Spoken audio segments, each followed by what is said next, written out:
All right, so we've watched the jump a handful of times, and I want to watch it through with you a few times. And what we're paying attention to is what's called the connectedness of the jump. So how well each portion of the jump fits together, and if we see any areas that are causing you issues in terms of how well you manage your speed.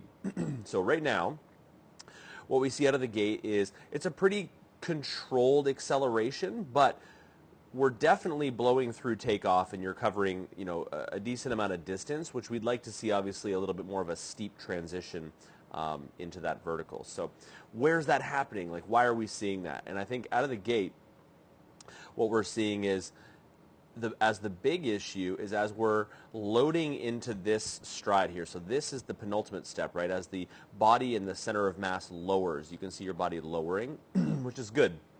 We want to set the body up for a strong push through this stride, right? We want to be able to get a nice, strong, fluid acceleration through this and not lose that into our plant foot.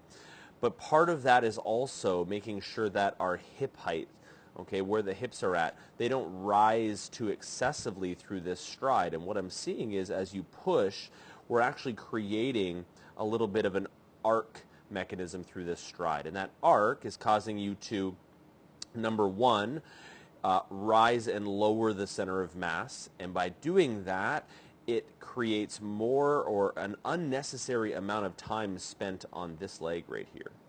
So what I want to see you do is through this stride, as we lower down, I'd also like to see your shoulders back a little bit more in line with those hips. As you push here, you're actually going to drive aggressively, like you want to think about driving this foot aggressively to your plant. So as you push, we're thinking about forward and down as opposed to up and down. Okay, so that should get you to this foot quicker. As a result, it should allow you to get a stronger application of this block foot. For right now, what's happening is this block is not creating enough braking forces, right? We want to apply this foot to counteract all the speed we created. So right now, this foot is coming down, and you're essentially pushing through your penultimate in an arc, hitting this foot, and then lowering and trying to jump. What we want to do is push through the penultimate and already be at that lowest point so that we can drive this foot into the floor and kind of squeeze our body and pop ourselves straight up off the ground. So we need to get a sharper, more effective block in combination with this arm strike. So the timing of the arms is actually solid, but this foot isn't serving the purpose we necessarily want it to at this point. So we need to get a stronger block so that when you drive, this foot here is actually causing force back into the hip, and it's almost pushing back this way versus down and up. And that will help us jump a little bit more vertical and not drift this far. So it's going to be a combination of a few things, right? Technique-wise, we want to push. We want to already be at our lowest point when we hit here. We don't want to lower anymore. So we don't want to have this arc. We want to be driving forward, sharp block, right? So this right side actually looks pretty solid, but we're just blowing through that takeoff. So it either means we have to apply a stronger block. Let me just get a better tool. A stronger block, or we need to slow down our speed so that we can control it through takeoff.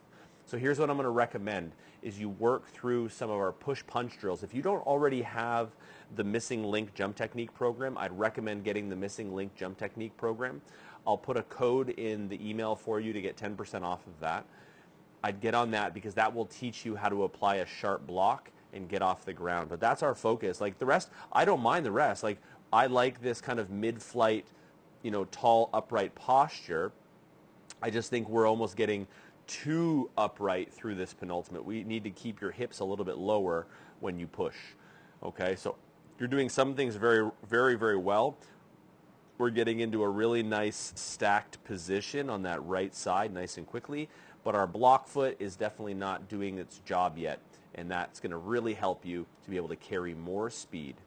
I'd also recommend just getting stronger and more powerful, right? There's no substitute for just having more physical ability.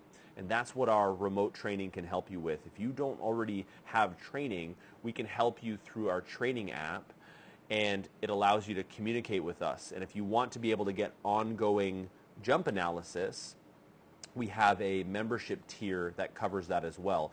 We're releasing a brand new website really soon, within the next week, and it'll have all those options on there for you, so you'll be able to find that. I'd recommend getting our third tier. It's called our All-Star tier. It's $69 per month, but it gives you all of your workout programming, access to us as coaches, ongoing jump analysis work, exclusive discounts, things like that. So I definitely recommend looking into that. Otherwise, love the jump, love the fact that you're into jumping, and I appreciate you reaching out. I hope that this gives you a little bit of insight, and get after it.